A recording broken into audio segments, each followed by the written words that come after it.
On a chilly evening, as dusk settled over the quiet streets, Mr. Harris was making his usual walk home, wrapped in a worn coat and lost in thought. The wind rustled gently through the bare branches of an ancient oak when a faint, desperate cry cut through the silence. He paused, his senses sharpened by the sound. Looking up, he spotted a small owl entangled in the skeletal limbs of the tree, its wings caught tightly in the gnarled twigs. The bird trembled with exhaustion and fear. Without a second thought, Mr. Harris called out for help.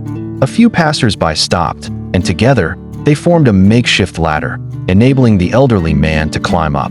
His movements were slow but sure, and with delicate hands, he untangled the frightened creature. As he descended, he cradled the tiny owl, its body limp and eyes half closed. It was badly injured and clearly at the edge of its strength. Determined to give it a fighting chance, Mr. Harris brought the owl home. He prepared a quiet corner in his study, lined with old towels and warmed by a nearby heater. He researched tirelessly, learning the right foods, the right temperature, the right level of light. Every day, he hand-fed the bird a special mixture and gently tended to its wounds. At first, the owl regarded him with suspicion, flinching at every movement. It kept its distance, silent and still, watching him warily. But as the days turned to weeks, a fragile bond began to form. The bird grew accustomed to the rhythm of Mr. Harris's life, his soft humming as he read the newspaper, the way he muttered to himself while making tea.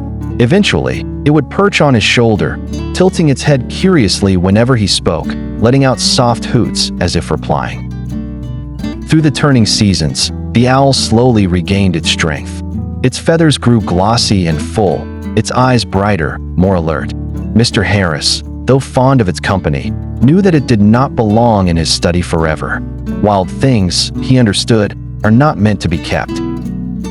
So one crisp spring morning, with the scent of dew and new leaves in the air, he carried the owl to a clearing in the nearby woods. The sky above was a soft pastel blue, birds chirping in the distance. Holding the owl gently, he whispered a quiet farewell. Then, with a light toss, he urged it to fly. For a moment, the owl hesitated. Its golden eyes met his, and in that gaze, there seemed to be a silent gratitude. Then, with a powerful flap of its wings, it soared into the sky.